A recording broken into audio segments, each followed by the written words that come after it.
2013. I was a freshman in college. There are always university stories about haunted dorms, rooms, or basements.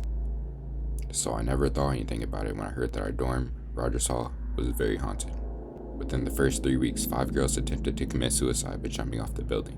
Thankfully, they were unsuccessful. But it for sure rocked us and made us start to believe that there may be an angry presence hanging around.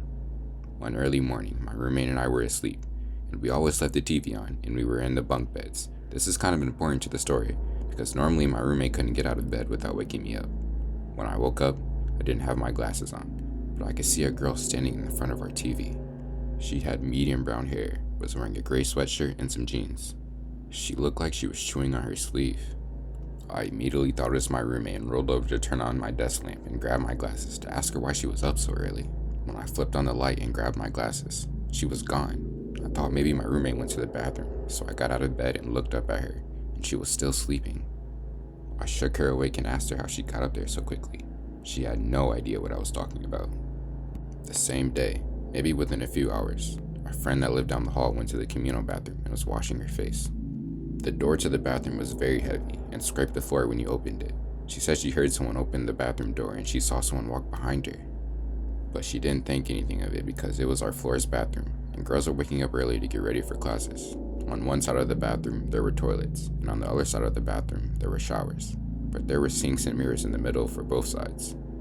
Our friend was on the side of the showers. She said she saw the girl walk into the shower. As she was washing her face, she never heard the shower turn on, and she called over to her asking if everything was okay. She even walked over to see if the girl needed help, but there was no one there. Nothing ever happened again to either of us that year, but it still creeps me out.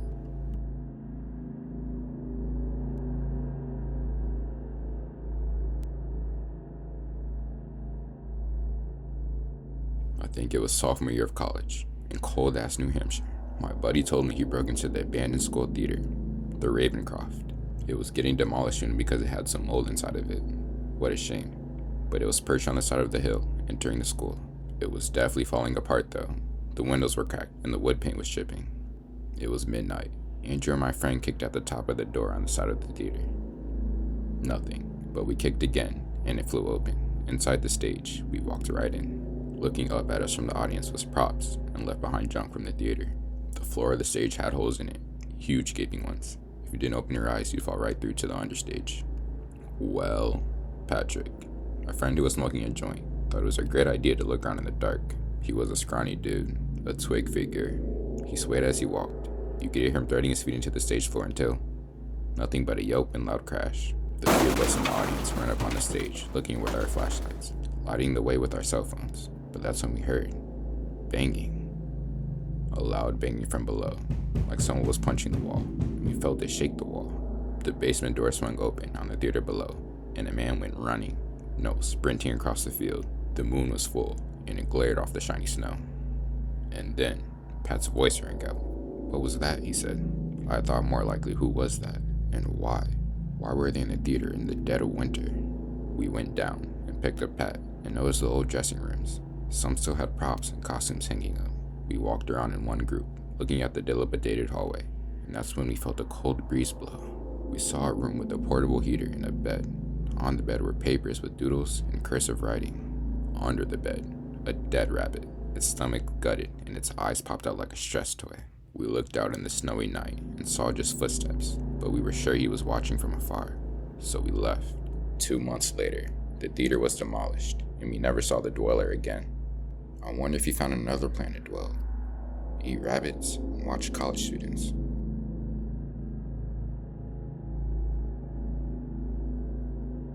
I went to USC. I was in a dorm as my home state is about 17 hours from there. I stayed in a single room suite as my roommate wasn't there at the time, which means you get amenities like a bathroom. Every night would end the same, with me finishing classwork or editing videos for a little bit of side money for YouTubers or kids who post to Instagram. Every night I would finish and hop in the shower. It was all the same, every night. There was one night though, I will never forget. I was showering and I heard my front door creak open, as it always did when it would open to a certain point. I quickly turned off my shower and listened for any sounds. Not a sound was heard.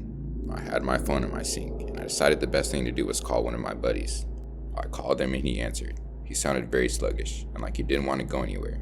But as soon as I told him what I heard, It was almost like you could hear his eyes open over the phone. He set his phone down and put clothes on, then returned to the phone and started talking to me. Then I heard a loud crash, what sounded like a piece of metal. This was weird to me, as I didn't have very many things in my dorm that were made of metal. My friend asked me what had happened. I told him I had no clue. I heard his front door open over the phone, and then he said he'd be on his way. I hear loud footsteps coming down the hallway that sounded like a jog. I quickly dried off, threw my clothes on, and received a text from my friend. He said, "I'm outside your door. It's wide open, and I hear heavy breathing." I replied, "Throw the door open, and I will come out as I hear the door hit." I prepared myself by the door handle to be sure I do as I told him. I hear the door hit the wall, and I throw the door open. I see nothing. My friend looks at me and then looks around the room. The room was untouched. We look around the room and find nothing. With both our eyes still wide open, we walk down to his room for the night and decide to sleep there. We wake up the next morning and we go to check on my room one more time. We open the door, and this time my pillows and blankets were thrown across the floor. We pick up the pillows and blankets before noticing that there were scratches on the wall that had never been there before. We got camera security and they checked our room and figured it was just us messing with them and saying that we need to pay for the damages. Luckily, my friend and I had talked him into believing us, and he called some local Ghostbusters. Nothing about them was professional, and they found no evidence. Me and my friend, to this day, never forget what happened in dorm room 327 at USC.